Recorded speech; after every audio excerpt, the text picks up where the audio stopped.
Welcome to this edition of Security and Compliance Weekly. On today's show, we're joined by Johanna Baum, founder and CEO of Strategic Security Solutions. That's S3.consulting for those playing along at home. Jo, as we're going to refer to her because nobody can remember whether to pronounce the H or not, is bringing us a somewhat different topic for us today. But I think it's one that's going to lead to a fairly interesting conversation, especially given the pre-air banter. We're taking up the topic of activism versus hacktivism. Of course, we'll start with what it means. We'll probably touch on things like whether it's a force for good or evil, and maybe even talk about what we should do about it. Of course, we're going to try to tie in all of that in the context of security and compliance, particularly as we look at what companies can do to minimize the impact of hacktivist activities, especially when it comes from insiders. So it's a little bit of a carryover from last week's discussion. All this and more, so join us as we continue our journey of tearing down silos and building bridges on Security and Compliance Weekly. This is Security Weekly, for security professionals, by security professionals.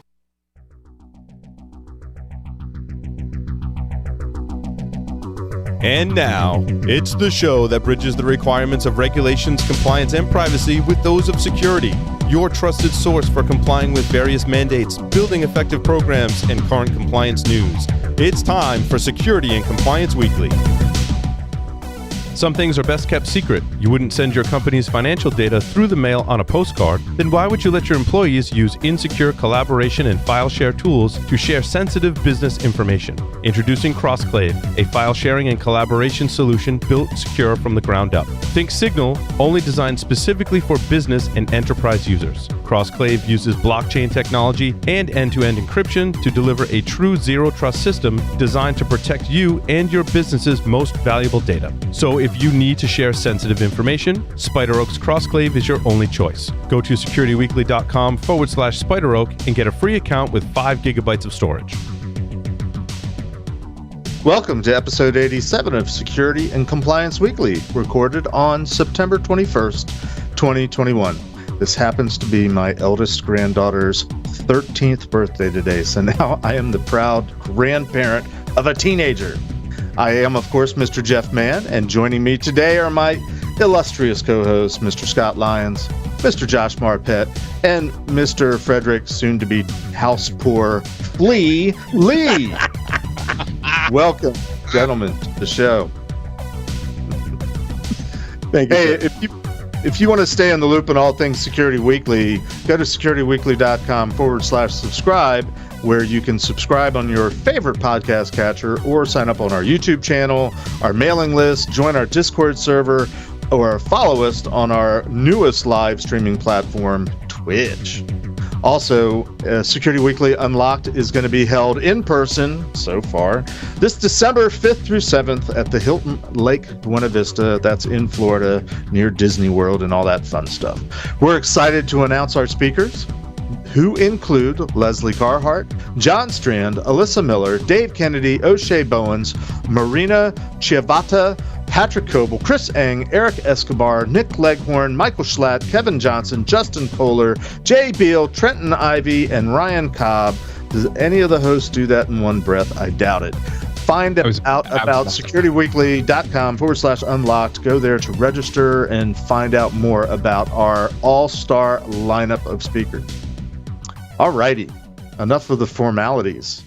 Let's turn to our guest today, Jo Baum, the founder and CEO of Strategic Security Solutions. Welcome, Jo, to Security and Compliance Weekly. Hello. Thank you for having me today. It is okay if we call you Jo, right? Absolutely. As long as you don't give me the same heat that you gave Flea about his home purchase. No, thanks. No. We're not going to let that one go. Here. This is love. This is love. Yeah, this is great. Well, Jo, welcome to the show. Before we jump into the topic, we like to get to know our guests a little bit. So tell us a little bit about yourself.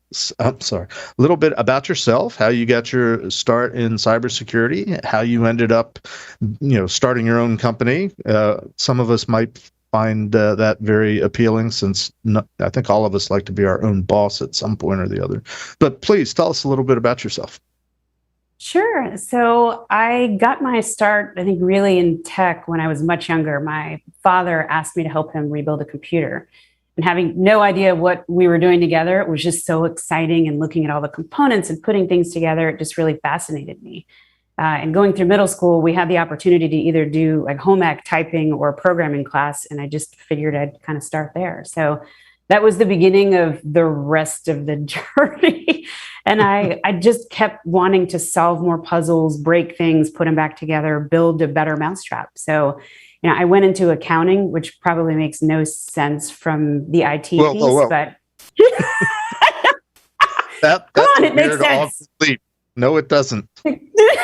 Totally makes sense to me. You go from programming to accounting, which are very detail-oriented, very process-based systems.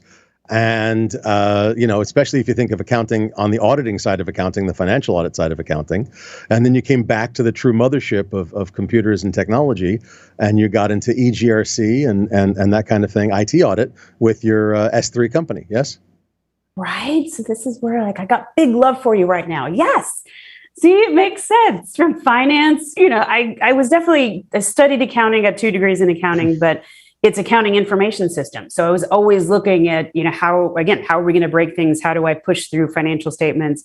Look at the technological impact of what they were doing from an audit standpoint, how they were protecting an environment. So I can't say they hated me as an auditor. I was not their favorite auditor. The clients like to see me coming, but I just asked too many questions. I was way more of a consultant and wanted to get more into IT. So, it was within 2 years that they said, yep, this is great, but you really are a much better consultant than you are an accountant. So I quickly transitioned back into consulting after I got my license. Right, but it doesn't matter. It doesn't matter the background. Has the accounting background kept you in good stead? But Josh, you're missing the point here. It doesn't matter the background, just so long as you have that thirst for knowledge, you're pushing forward, and you're asking the questions that help clients and companies move. Absolutely. Agreed. But I also want to know how well her accounting background has stood her in her consulting life. I'm kind of curious. Well, it's the same as asking you, how your degree has helped security as well. Oh, massively. My degree has helped security insanely. My nickname is the InfoSec therapist, or one of my nicknames. My degree in psychology has helped ridiculously.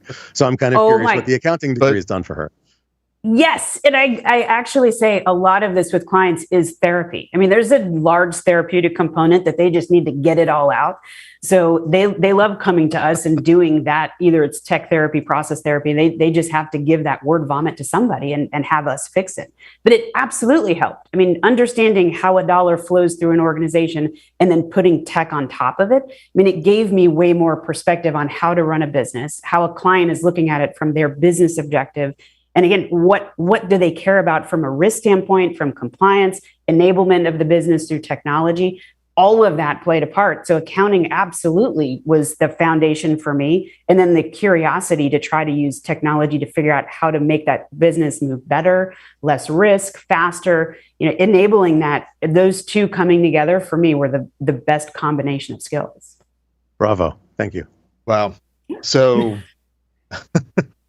I will concede that I have, I guess, a bias against auditing firms, I should say, simply because when I first started out in the consulting world 25 years ago, there was a bunch of startup, security companies, a lot of people coming out of the DoD, and then there was at the time, Big Five accounting firms, and I never quite understood,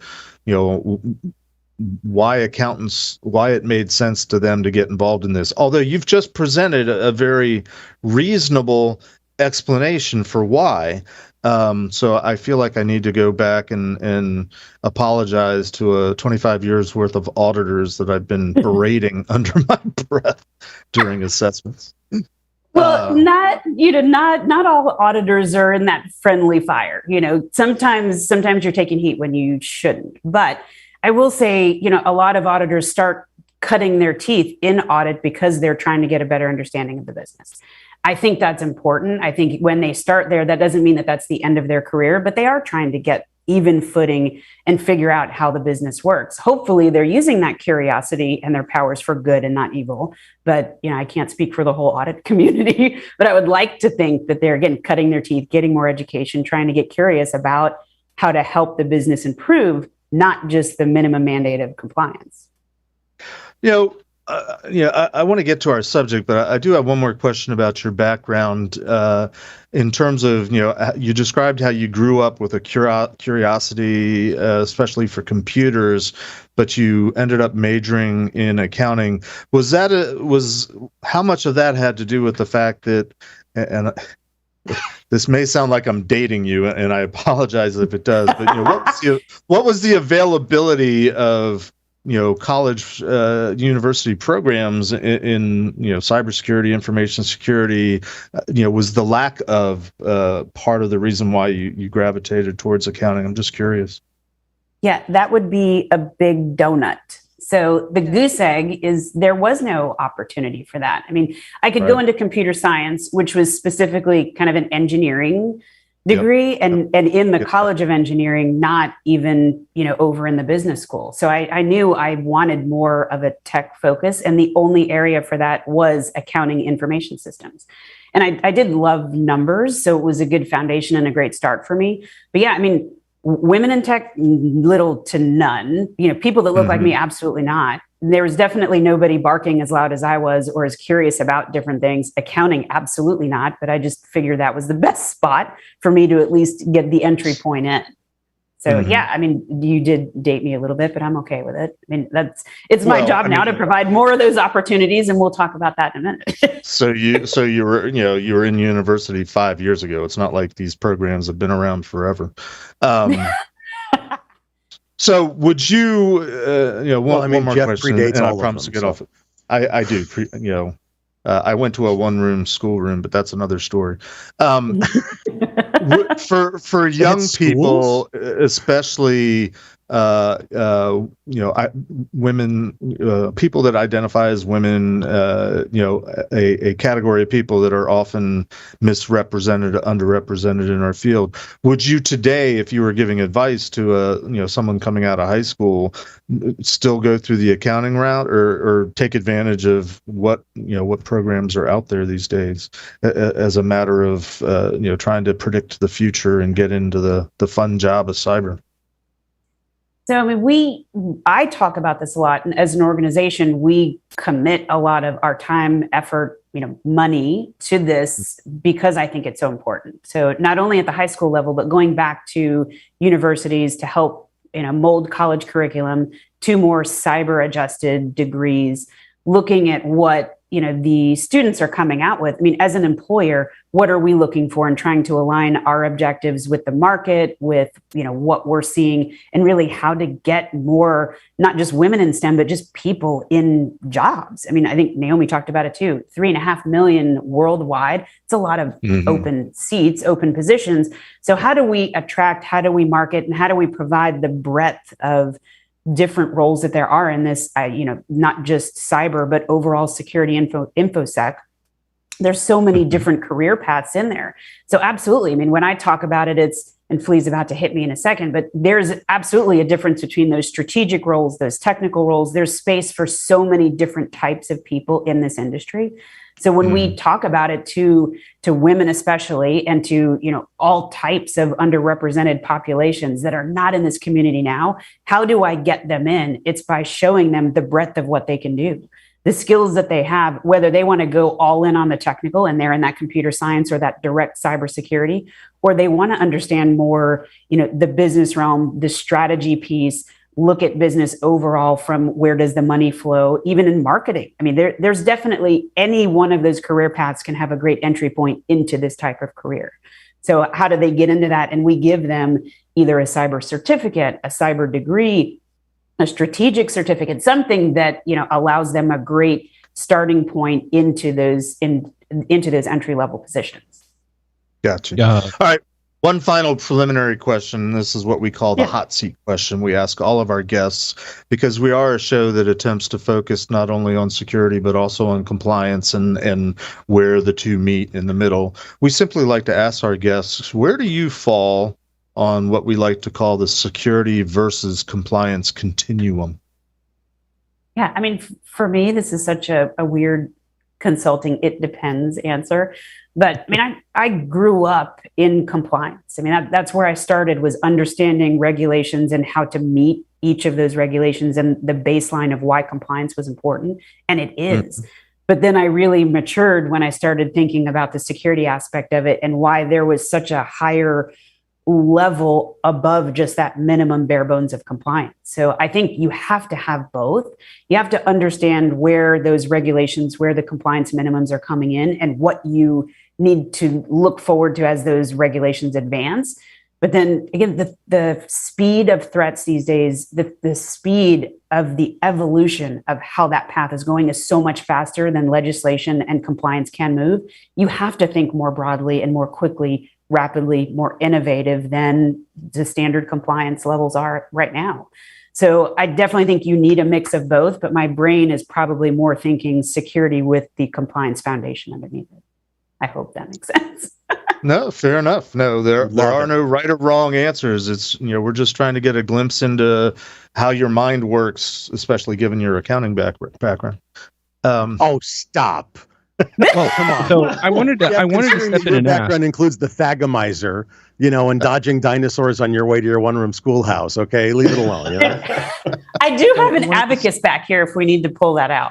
Sweet. That might be a little too advanced for Jeff. Slow down with the tag. So, Joe, in your opinion, which is more valuable, having the degree or getting the cert? I think it depends on your background. If you're retooling, you already have a degree. I think at least getting that cert and then getting out and getting experience, at least you get the exposure with the cert. You get some, additional or initial baseline academic understanding, but then go out, practice, see, do. You've got to get into an organization and really start to be a practitioner to get all the rest of that experience. If you're going through as an undergrad, get the degree. Yeah. And then somewhere along the way, we take a look at the inequities of how things are being done. And that really leads us full circle back to the topic change for today's show, which is hacktivism versus activism. When we're having these skills that we're developing, what really is leading us down the path of being a hacktivist versus an activist? Let's dive right into this. So I think it's a little bit different, or my definition of this. So maybe we should start with that as the definition of the activism, hacktivism kind of tour. And you guys, I'm on the heels of you having Insider Threat last week, which is fantastic. But for me, this generation who didn't grow up in the one-room schoolhouse with their abacus is, and this is even beyond me, at least I'm, one shade after the abacus, is everything is social. Everything is this individual connection to my values, my whatever platform it is that I stand for. And it could literally be anything. I need to associate my employer as having the same types of values, same culture, doing business with people that I agree with, again, values, cultural ideas that I can align with.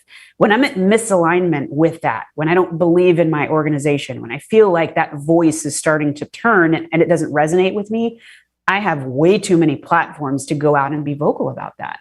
And it can be anybody, not just, we're talking about, tech and cyber. It's anybody in the organization that can turn into that insider threat or that activist that in my personal time now I'm turning against my employer because I don't like what they stand for. I don't like who they're doing business with, or I hear that they're planning to do business with.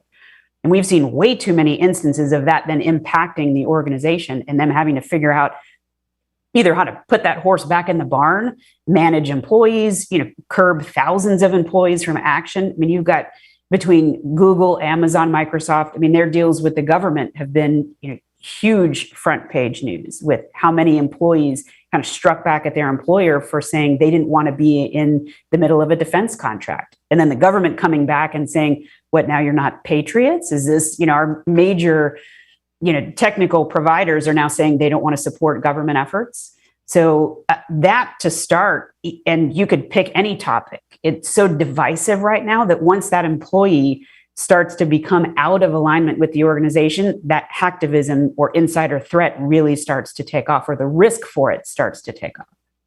So would you say that disenfranchisement of the organization is what leads to a lot of this? I think so many people are in that camp where they're just disenfranchised with the establishment and the world in general. It's way more of a risk than we ever, when in my first, I don't know how many jobs, that would have never even occurred to me. I would just leave my job. Or it's not my position to question whether this accounting firm is, whoever they wanted to do business with, it was my job just to do my job. If I didn't align with it, I left. I didn't take to Twitter, to Twitch, to Facebook, to Insta, anything. I didn't post about it to try to retaliate against my employer. It's a brave new world we live in. So you're bringing up an interesting way of thinking about this. You said, early in your career, if your accounting firm had decided to do business with do the books for an arms dealer or whatever, and you were like, no, I'm not doing this, you would have just left and found another job, right? Instead, today we have people that not renounce their loyalty, but separate their their professional and their personal life very, very carefully, and say, or not so carefully rather, and go to Twitch, go to Twitter, go to whatever, go to some social media, Facebook, etc., and say, hey, this company's doing this horrible thing. Why are they doing this? And they may get fired, but they also there's ways of remaining anonymous in some of the social media platforms, and so that's a different sort of viewpoint. And I find that fascinating. Is it that when you were younger, that perhaps it was easier to job hop, or that you didn't, that the concept of loyalty to your employer was different? I mean, what changed? So I definitely think loyalty to the employer has absolutely changed. I also think the ability to be way more vocal, it now is definitely different than we had before. We didn't have this kind of social platform, this media, the ability for anybody to be out and say whatever they wanted, whether it's legitimate or not. I mean, it can be fact-based or complete fabrication, and they can put it on any one of these mediums and get attention to it. I mean, that Google reference that we talked about was a $10 billion contract. That clearly, I know they're huge, but that's still a pretty significant amount of revenue. And it's not just, this is, you're potentially a drop in the bucket for them, but this is huge. So to think about every organization and the amount of impact that has, because people feel more compelled to act. They feel like they have more of an available platform, and they don't feel as associated with, I don't care, I'll just go get another job. And it's my job to call my employer out and to be more of this social activist. So we've turned that platform and that disassociation between, the support for my employer and the loyalty. I think that has created a ridiculously increase in risk across every type of organization. No, I love where you're going with that, Joe. At least for me, one of the things I do think about is the difference with how employers actually portraying themselves now. So, we don't hear about these kind of things at a company like, JP Morgan Chase or something like that. But JP Morgan Chase also just says like, hey, we're going to give you some money. We want you to show up, do some work and shut up.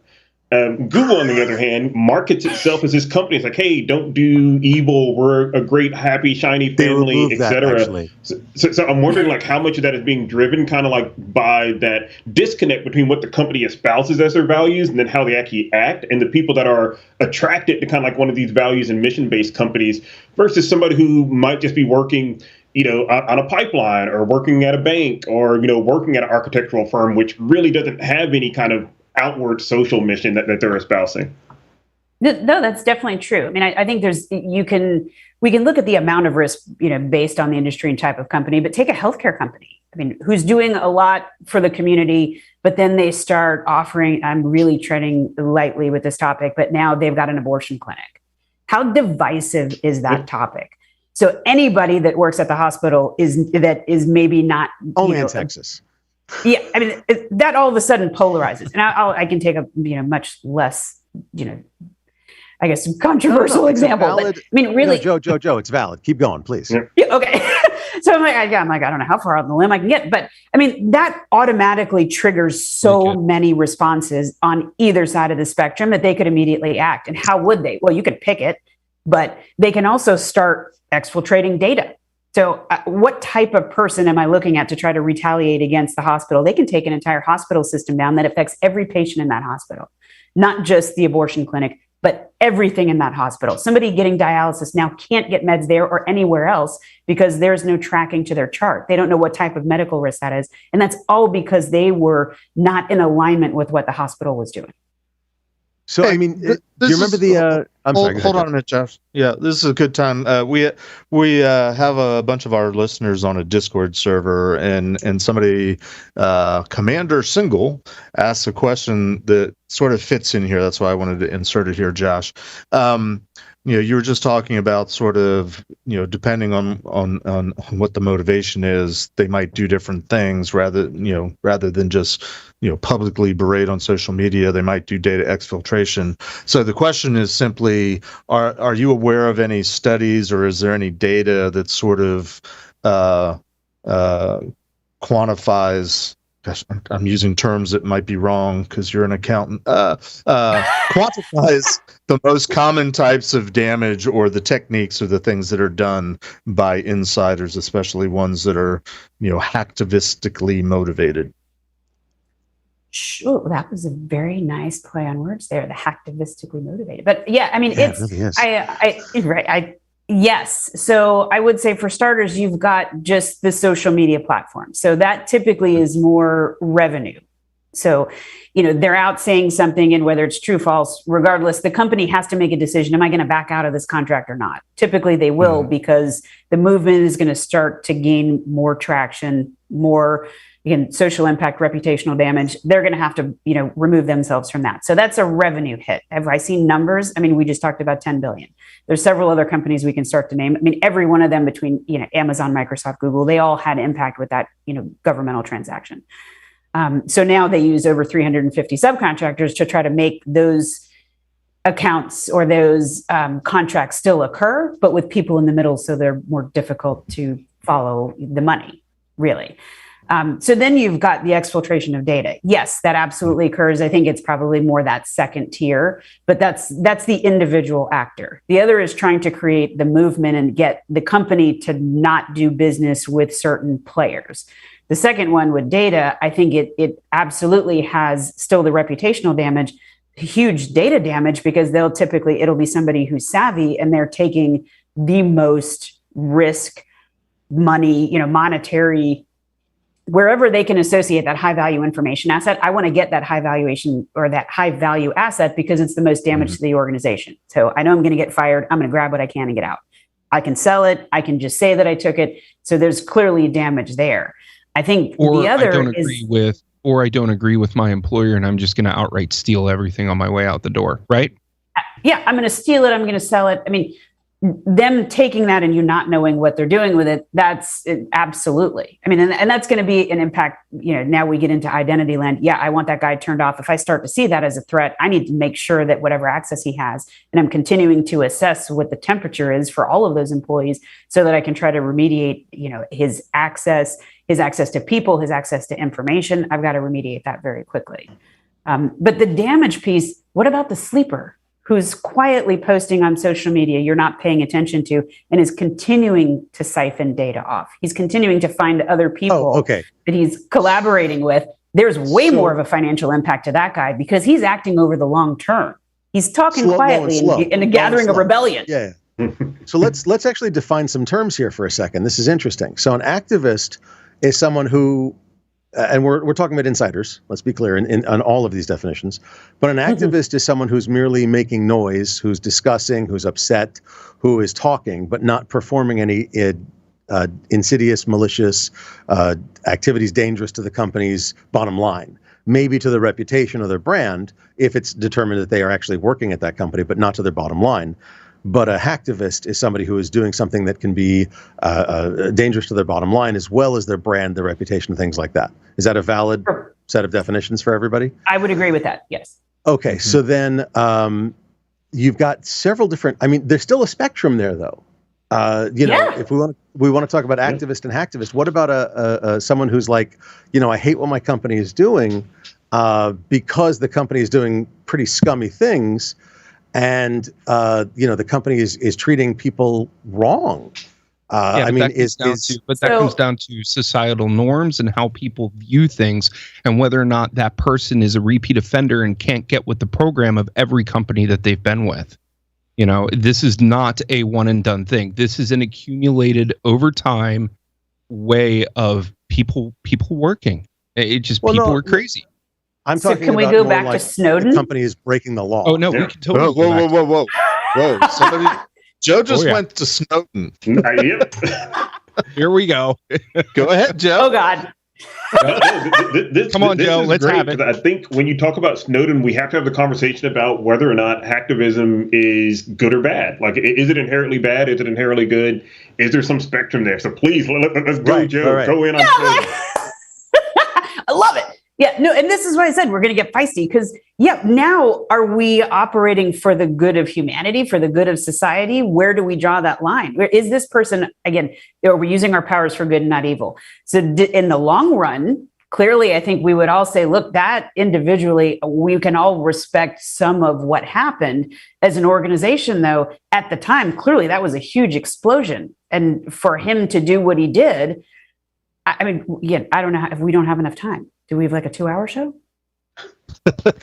Highlights only. I mean, what would you say to that? Again, then you're right. It's how do we define this? Is it for good? Is it for evil? I think he didn't have malicious intent.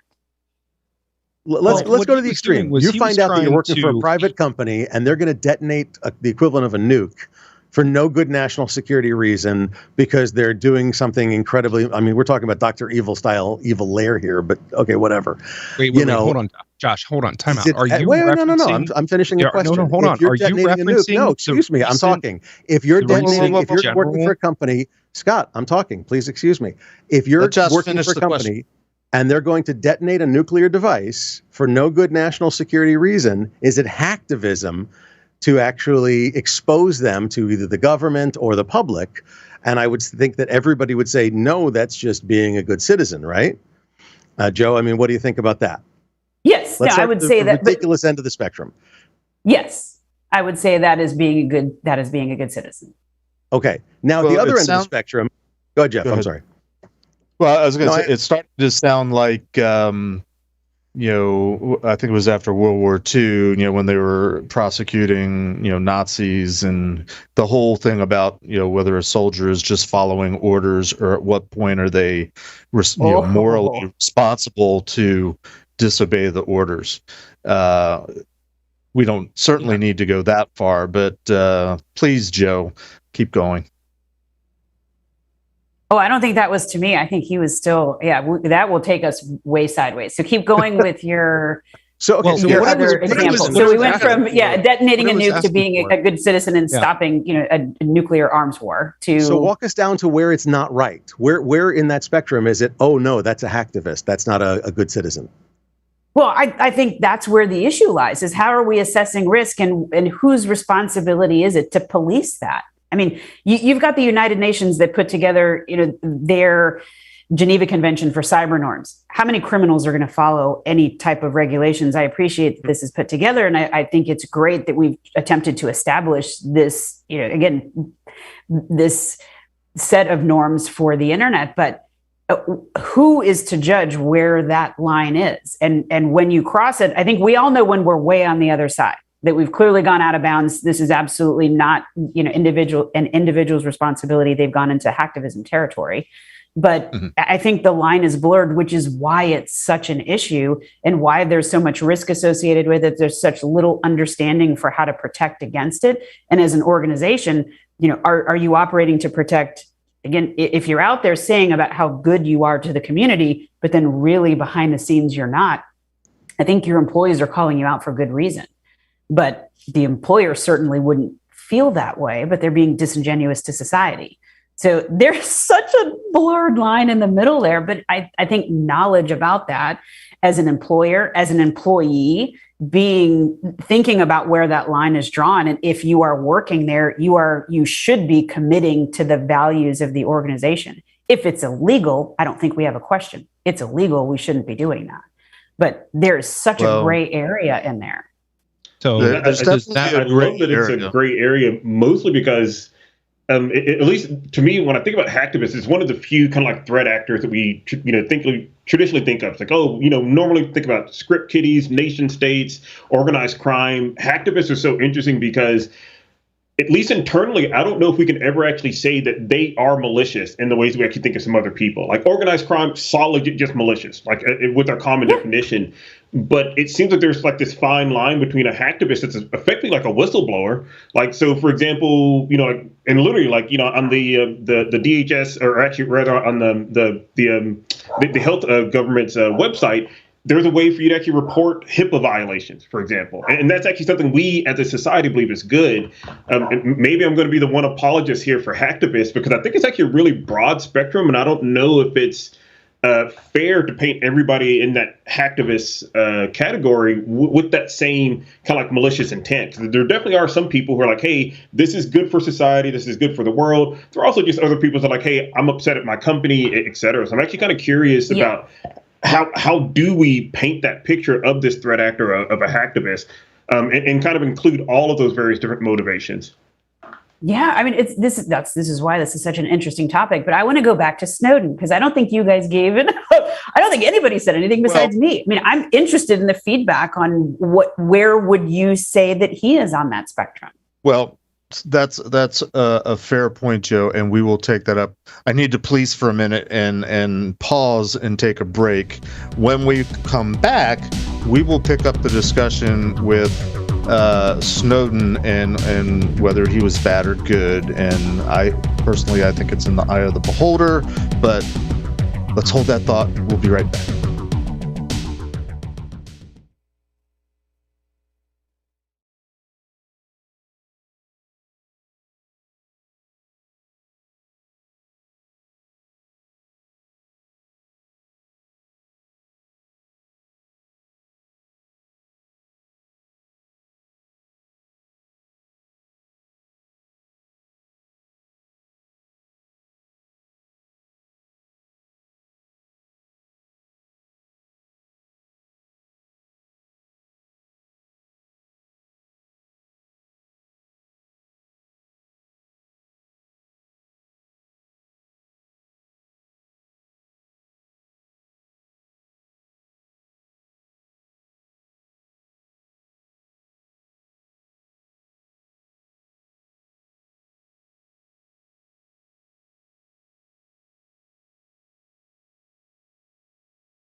We're proud to announce CISO Stories, a new podcast series in partnership with Cybersecurity Collaborative and Cyber Reason. CISO Stories features the candid perspectives and experiences of frontline senior security executives and dives deep into timely security topics. CISO Stories is hosted by Todd Fitzgerald, VP of Cybersecurity Strategy at Cybersecurity Collaborative, and Sam Curry, Chief Product and Security Officer at Cyber Reason. Listen weekly as they speak with extraordinary CISOs by visiting securityweekly.com/CSP.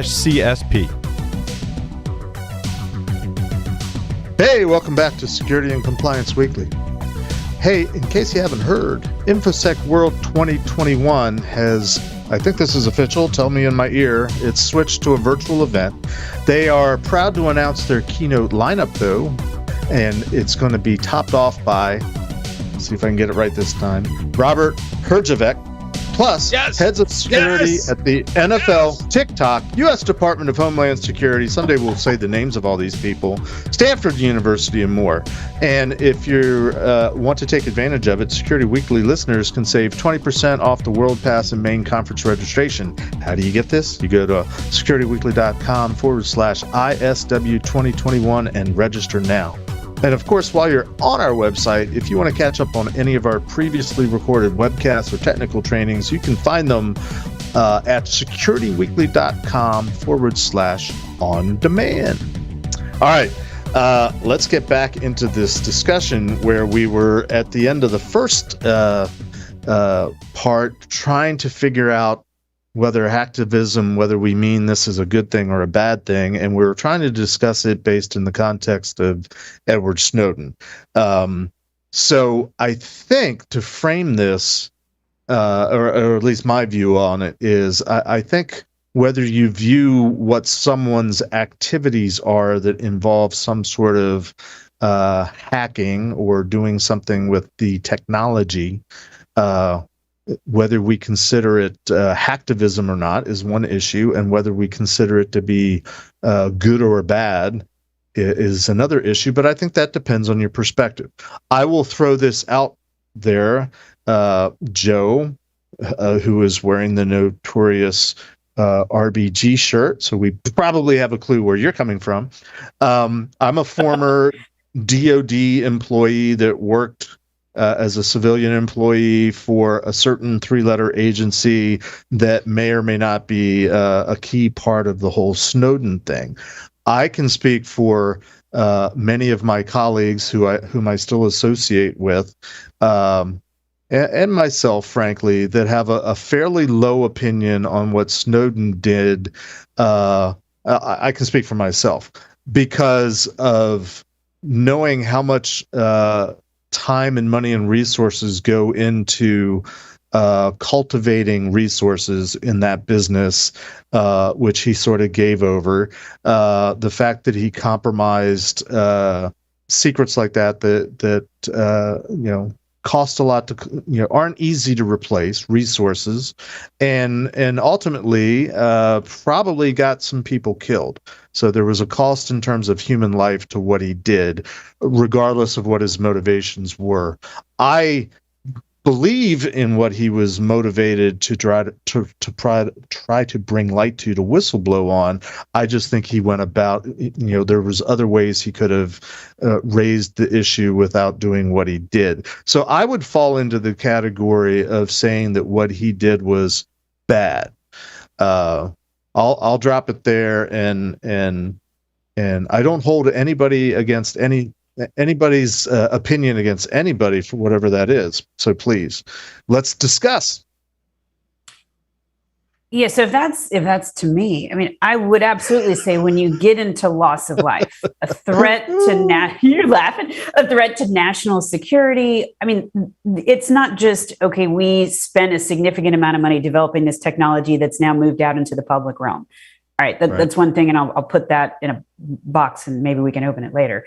But the threat and the loss of life, again, the national security interest that was compromised, that to me, I agree. I absolutely agree with you. We move now into, this was extremely bad. And I think the way that it was executed was poor. I understand that his motivation and his social beliefs, his attraction to, look, this is wrong, and I need to be the whistleblower to make sure that I shed some light onto these things that are going on that people really aren't aware of. I appreciate that, but the way that he went about it was just so poor. And what ended up snowballing from there was really just so unfortunate, and it had tremendous effects. I think what happens, the trigger, the snowball, the butterfly effect of that later, I think ended up having some good impact again on society. It also is a very double-edged sword. But he, for me, moved into that bad camp when it did have that loss of life and threat to security. So that's just my perspective, but I will leave that to the rest of you too. No, so either way, I think it's really difficult to make a hard and fast call on it. Hold on. Yep, Flea first, and then Scott. Yeah, go for it. Yeah, I think it's really difficult to make a hard and fast call on it. For the D&D nerds out there, this is part of the reason why it's always difficult to have a chaotic good person in your party, because somebody doesn't always think through the consequences of their actions. One of the things that I would take exception with, though, is, we've been talking about, hey, the impact of Snowden from a loss of life standpoint, which definitely is, significant and tragic, but we are focused on loss of life of American citizens, or at least the ones that we think are good American citizens. when in actuality, we know that some of the things that Snowden was exposing were tools and techniques that were being utilized to facilitate the loss of life of other citizens, whether or not they were a U.S. citizen or maybe an activist or, somebody in the U.S. that we weren't particularly happy with, or particularly maybe somebody outside the United States. So I think on either side of the equation from what Snowden's activities were, there was some kind of loss of life. Had he kept his mouth shut, yep, that would help facilitate continued loss of life out in the field. By him actually saying things, then obviously that also, probably led to loss of life of U.S. agents. So I think it's actually a much grayer area. And I don't know if, at least for me personally, I don't feel comfortable saying that an American's life is worth more than an Israeli's life or, somebody in the UK's life. And these were all particularly, impacted parties. So yeah, I mean, for me, I guess I am going to be the obnoxious person. I still think we need these chaotic good people in the ecosystem. I do think that Snowden overall, the impact was positive. How he went about it, though, yeah, definitely short-sighted. But even me saying I'm speculating at that point when I say that it's short-sighted, because he may have also been aware that his actions were going to lead to a loss of life. But overall, maybe he believed that the loss of life that his actions would led to was going to be smaller than the loss of life had he not said something. Yeah, maybe he believed that he was still contributing to the greater good because it was that incremental impact was still not as large as the impact he would have overall and over his lifetime. So I agree with you. And that loss of life, yeah, it is global. I mean, there's an impact everywhere, not just to us, for national security purposes. So completely agree. And you can't put a price tag on that or a value. One life is definitely not, more valuable than another. So I absolutely agree. But I don't think I was supposed to comment there. So sorry. Nope. You're absolutely allowed to comment whenever you want, if you can get a word in.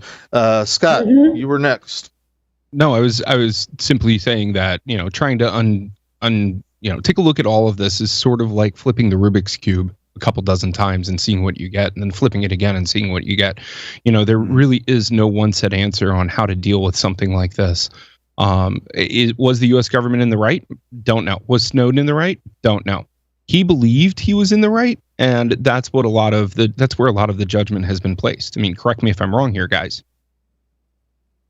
Well, I'll say this, and I'm saying this in all seriousness. Not that I'm ever not serious. One of the issues I think at hand in terms of the Snowden case in general was, twofold. One is, again, what he had concerns about and how he went about doing it, but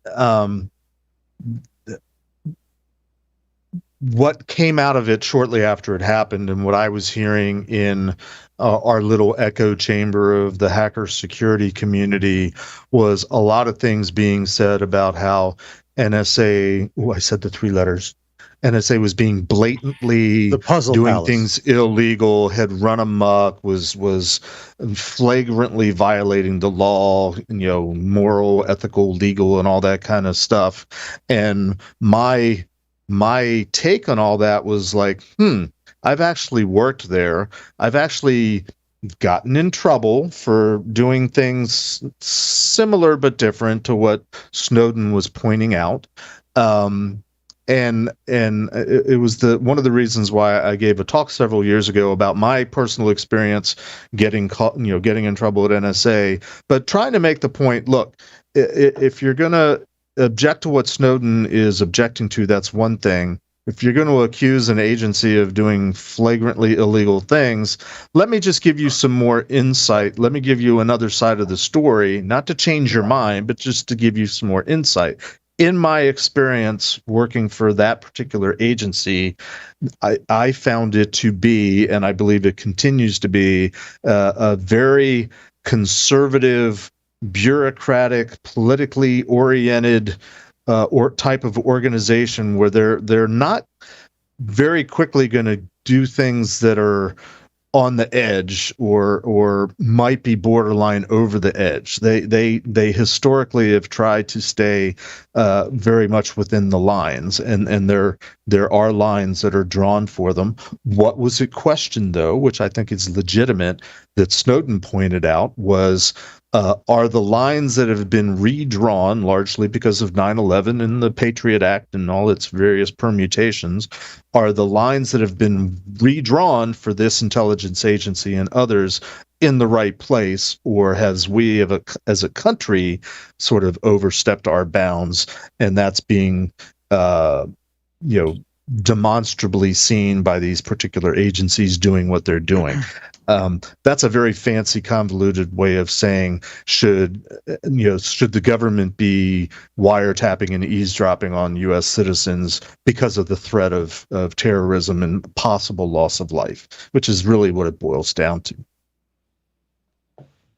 Not trying to change anybody's mind. I just want to give that additional color commentary. Joe, what I heard you say, though, to just try to back this up a little bit and make it more of a theoretical discussion, you said a word that I think is an important indicator on how we see all this, and I want you to comment on it. You mentioned the word motivation. Could you just unpack that a little bit?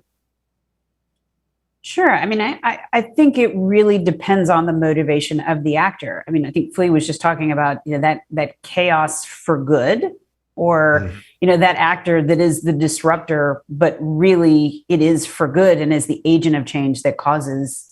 It is good motivation on behalf of the organization to promote a positive change. I think that can absolutely favorably help an organization, favorably help a governmental organization. I mean, take your pick.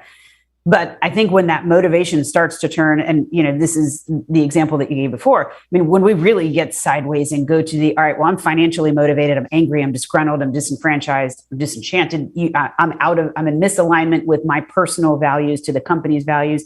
Now I've moved into a different camp of I am a threat to the organization. I'm a threat because, again, I want to be on any one of those spectrums. When that motivation changes, then that's a significant risk to the organization. And how much of that risk depends on how great the motivation, what access they have, what they're motivated to act against. So all of those things, have a great impact on, again, the organization and how that person is motivated to act. So how does the organization realize that you have people that are either colluding or, acting by themselves, and then identify those people, those individuals, and remove them to protect the organization? I think one of the biggest things that we've always tried to talk to our clients about is really it is about people. Your organization should still be focused on all of those individuals and taking a look at them, not just from what they're achieving from their traditional operational milestones, but how are they? I mean, I think if anything, the last 18 months have proven that somebody who is really struggling, somebody who's having mental health issues, somebody who is, again, starting to get disenfranchised for what the organization is doing or out of alignment, will act very maliciously. And if they're acting and nobody is checking in on them, nobody from an HR standpoint is connecting with employees, is looking at what that risk factor is, that's a huge risk to the company.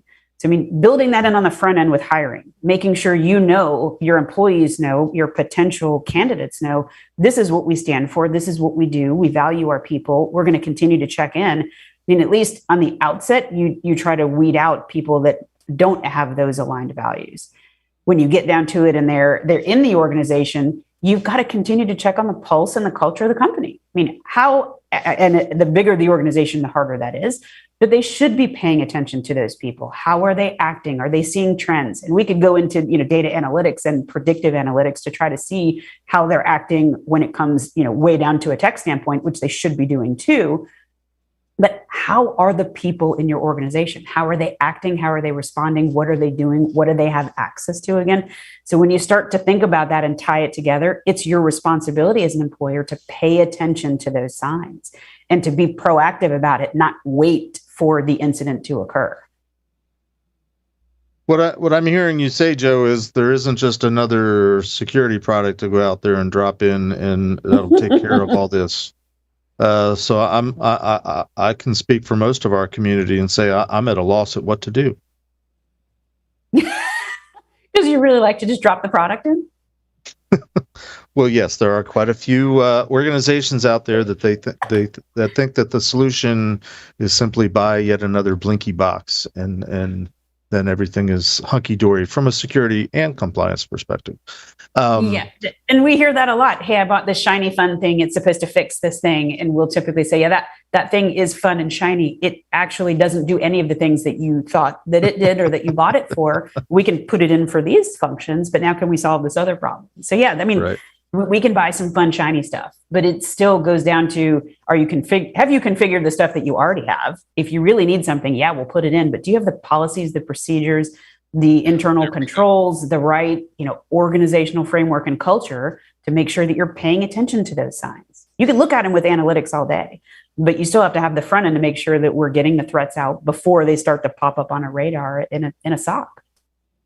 I was going to step in and say that we see a lot of C-level execs, especially in the tech industry, starting to put money towards technology versus actually buying people and building process, right? Or purchasing people or putting capital towards people, however you want to quantify it. And you just hit the nail right on the head.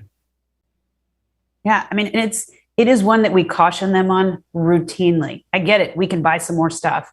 And I know that you're just now getting into the world of cyber because somebody else said it was important. You saw it in Congress. But however, now you feel personally responsible to the organization. That's great. Welcome to the party. We've been doing this for decades. But now that you're here, yeah, let's not buy some more product. I mean, you still have to protect your assets, pay attention to your people who have access to the assets, digital assets, physical assets, so that you're controlling that. And again, especially when it comes to the high value information assets, where are you making your money? Are you protecting it and the people that have access to it? And if the answer is no, yeah, I can put some more tools in. It's still not going to fix the original problem. They're still shitting the bed from a security standpoint. Pardon me. You're allowed to curse. It's okay. It's okay. Did we mention we drink on this show? Except for I'm not today because I'm driving later. Right, and you didn't mention PCI. Well, I was getting ready to. All right, we have been a long way. Like it's been almost an hour, and he's just now threw in PCI. Yes. Yeah, and I didn't even get to say it first. They all like to rob me of the pleasure. Well, and I was going to speak just a tad more generically from a compliance perspective, but when I say compliance, I'm really talking about PCI. And ask you, what are your thoughts on for the companies that approach security more from a compliance perspective, what are some of the things that they can do or maybe could do better or maybe with a little bit more focus that might help them address the potential problem of they have insiders that go off the rails in some of the ways that we've been talking about? And I think from an identity standpoint, really, again, paying attention to who has access to what. I mean, your organization is really brokering at this point. This is where digital meets physical and how critical those things are. I mean, managing the access to those assets is really important. So, making sure that, and this is everyone, not just internal employees. There's an entire population of third parties that for some reason nobody pays attention to. And we could go breach after breach to talk about why third parties are just as, critical for you to maintain. But people having access to those assets, how are you managing that? And how are you, again, removing it, which is we like to giveth, we forget to taketh away. So who's managing the removal of that access, the termination of employees, the recycling of these IDs that have no, they have infinite dates. I've got 12/31, 9999. Nobody's got a password change. It's been accounts that have just rotated among, 15 contractors. No, you're totally forgetting service accounts. Come on, service accounts. Yes, sir. Oh my God, yes, no. Why with the service accounts? You're killing me. But yeah, just providing that access like candy, not recertifying it, not looking at it, not having an automated way to continue to, again, routinely look at how we're provisioning and deprovisioning that. I mean, I feel like this is blocking and tackling. We shouldn't still be talking about this, but we absolutely are. They don't want to invest in that, but it's completely pervasive and can eliminate a lot of this and very quickly stop a threat if you recognize the signs early.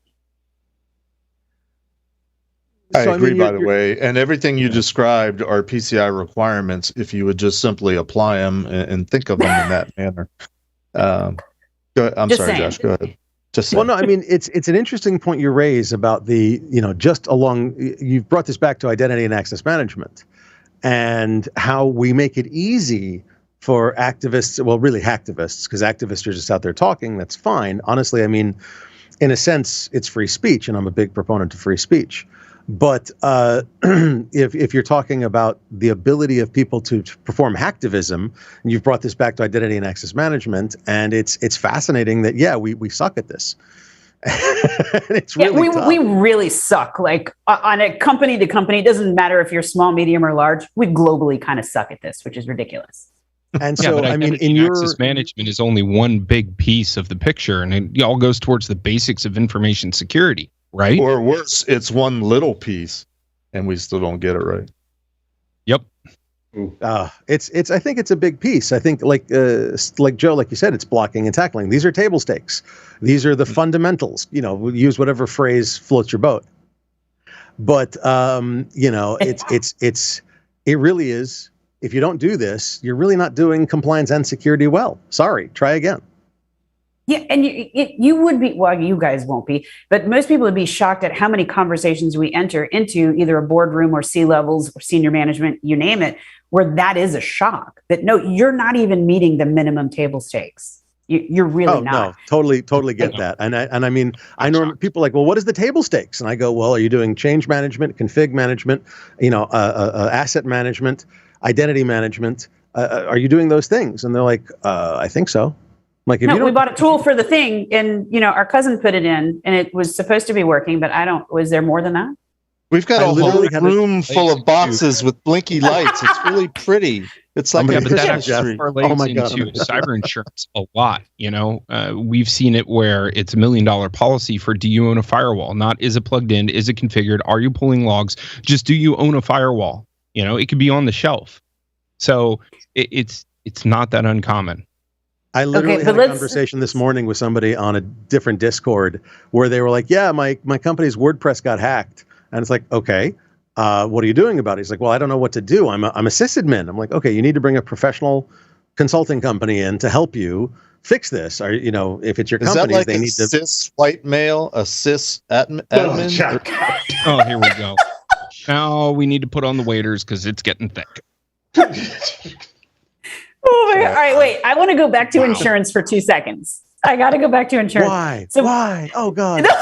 Yes, come back to insurance. Right. Yes, come on back. No, I'm coming back to insurance. This is all you. I'm doing it. So help me understand how the $1 million policy. All right, again, we talked about shitting the bed. Okay, if I bring a server down, if I have any kind of incident, so there's an accidental, oops, sorry, we are way more than $1 million. Please help me understand what that $1 million policy from insurance, cyber insurance standpoint is going to do to help the organization. Okay, so I'll give you the official answer. Mailers, for your breach notification. Flea, go ahead. Take the official side. What officially is it supposed to do? Oh, no. Well, I mean, so like, especially when you think about some of these smaller policies, oftentimes it covers your ability to notify the impacted customers.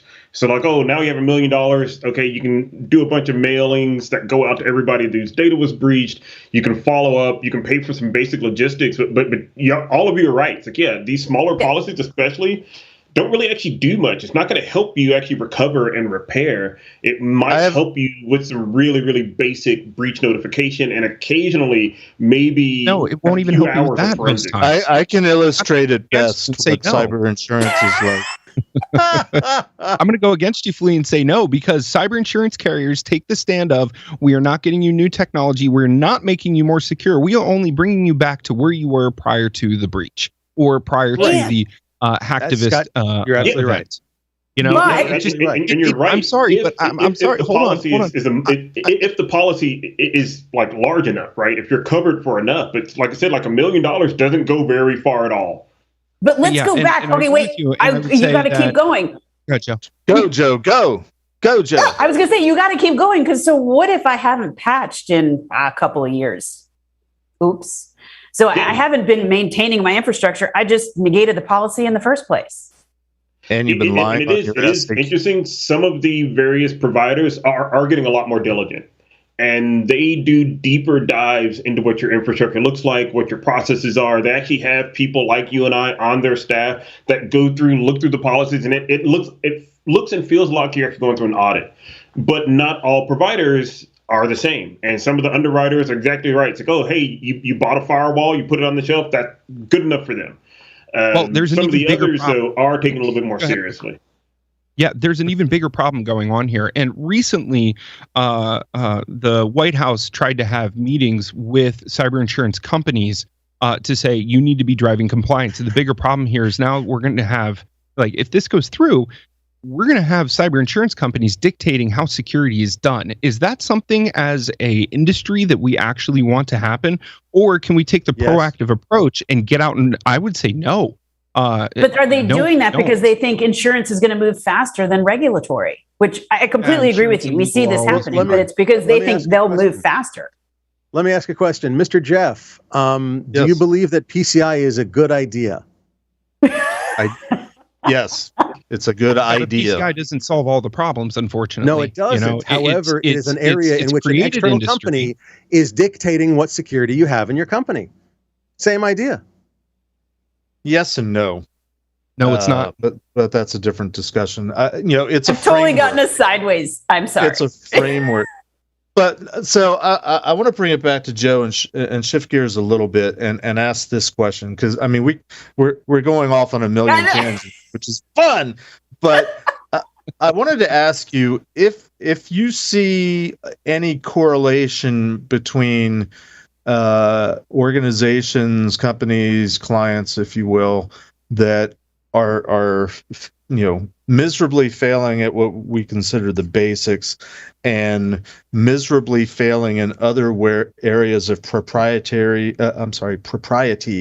and morality and whatever you want to call it, where people might get spun up from an hacktivistic perspective. I'm going to keep coming up with different forms of that word. I like it. Is there a correlation between companies that suck at one area of things and they suck at doing the right thing, which is why they spin up people in the first place to, take a stand? I mean, I would definitely say we see security or tech resources that have either gone native or we'll just call them going dark. I mean, because they have seen so much, either they've had such a significant lack of support, the organization just doesn't believe in what they're doing, they are morally flexible. They definitely don't put any value on the department. We've seen either their skills decline, the morale decline, clearly their commitment to the organization. But if it's something that they've been there for years and years, they're institutional employees, absolutely we've seen them start to turn. And they're definitely not thinking with the best interests of the company. They definitely don't have their cyber hats on. They're not acting not only in the best interest, but just general hygiene for security. They just start to lose those skills and they're really not invested in it. So that person starts to turn into way more of a threat because they're just acting like the organization. If the company doesn't care, why should I? So instead of them becoming better and thinking, I'll leave, they just turn. I mean, we've absolutely seen them turning darker, and we've talked to the organization. I mean, I think for us, that's where we decide, is this a company we want to do business with? Like, we're trying to help them, but they don't want to help themselves.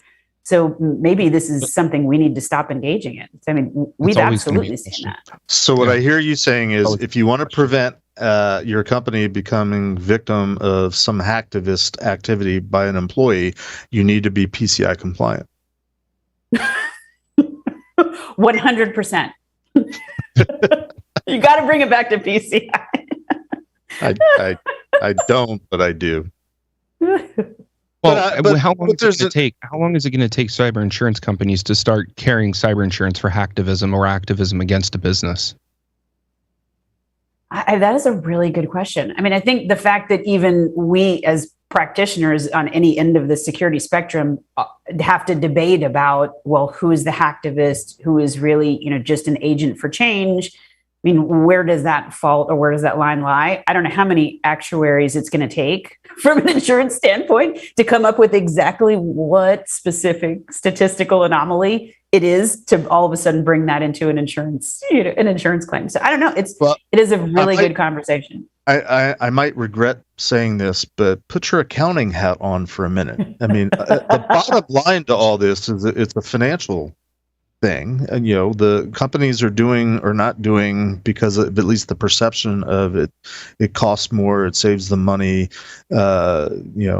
somebody said on the Discord, don't forget security is expensive, and the things that the activities that a hacktivist might often do are going to, the motivation, even a lot of activism, is to, just think of the old-fashioned things like boycotts and stuff like that. Are designed to try to hit companies where on the bottom line, to try to impact their revenue. So it's all a financial thing, right? Because you're an accountant. I mean, pay me now, pay me 4 times that I can help you fix it later. I mean, these are all things that, again, with basic hygiene. I mean, there's your anomaly. There's nothing we can stop. This was, that threat actor is moving way faster than we are. They have absolute intent. We're trying to run a business. So these things are going to happen, but we have to put in all the predictive, all the blocking and tackling, the basic security, general hygiene, the focus on culture and people, the people and processes. For you not to have that, you're absolutely opening yourself up to financial, reputational, but from just a revenue standpoint, how much does it cost to do this block? I mean, just the table stakes to focus on protecting the assets of your organization, protect the revenue stream. The cost of not doing that is so much exponentially higher. I don't understand the logic between, well, it's really expensive for me to deploy different security tools, and I just don't have the people to put in policy. That argument just, to me, is so foreign, because we've seen time after time, every organization that had a breach, the expense of going to clean that up afterwards is so much more than if they would have just done it right in the first place. That is my soapbox for the day. But they do. But they made the risk-based decision, well, it'll never happen to us. And they hold their breath and cross their fingers and hope it doesn't happen. And it's not, and we've all seen this. It's not, if it happens, it's not even when, it's how frequently. This is happening all the time, every day. It is happening to them. It's just, what's the impact? And it'll continue to grow, because if we're making money off you now, I'm going to keep doing it and try to make more money off of you. I mean, that's what they do. So yeah, this will continue to happen, and it's not an issue until it's an issue. And then it's a real big freaking issue. Drops mic. Yes. It takes a drink like, yep, I'm done. We're out of here. Let's go. Boom. Oh! So what I'm hearing is, secure your environment, do the right things by your company from a security, dare I say, compliance perspective, and that'll, I'm kind of serious, that'll start getting you down the road of maybe your employees are happier with what you're doing, because probably necessarily making sound security decisions about your business means you're not blatantly greedy and just always worried about the bottom line. I mean, is it as intangible as that, or are there any other practical things besides what you've already mentioned about identity and access management that companies can be doing to try to proactively protect themselves against this type of activity, regardless of whether we think it's good or bad? Well, first, PCI. Yay! She said it and I wasn't ready. Damn it. Yeah. Ding. All right. So after we were PCI compliant, no, I mean, I think having a transparent conversation as an organization, through that hiring process, and I know it might sound ludicrous, but really just talking during the hiring process about what it is that you do. I mean, what do we care about? What do we do as an organization? Where do we invest our money? How does culture play into this? You at least start out with the right alignment with people. And that's overall. It doesn't matter what position they're in, because anybody between, secretary to, to the CISO, to the CEO, everybody has an opportunity to be that insider threat. So are we having that same transparent conversation about what we're about, how we do business? Making sure that you've got that protective layer, not just from compliance, which is critical. You've got to have the baseline compliance in there. But now what is the security, the technology around it, so that I can protect those assets, so that I can monitor who has access to what. So I can look when there's an issue, when I see an anomaly, there's actually analytics to back it up, so that I can see where the issue lies and how I can immediately go remediate it. So I think the marriage of all those things and that dialogue, the transparency that really hadn't been there before. It was, I mean, you can bring it down to salaries. People don't talk about those things, or they used to not. Now everybody talks about everything. So making sure that there is that dialogue, I think that eliminates a huge amount of risk. And it's just not something that is occurring in some organizations, and absolutely should, because those things immediately will trigger action and the motivation, like you were talking about, the motivation to do way more bad than good. Wow. Gentlemen, any other questions? Any topic? We've covered multiple ground. Yeah. Oh my God. There's so much to think about. Bravo. Bravo. Hey, You made our thanks. brains hurt. Yeah.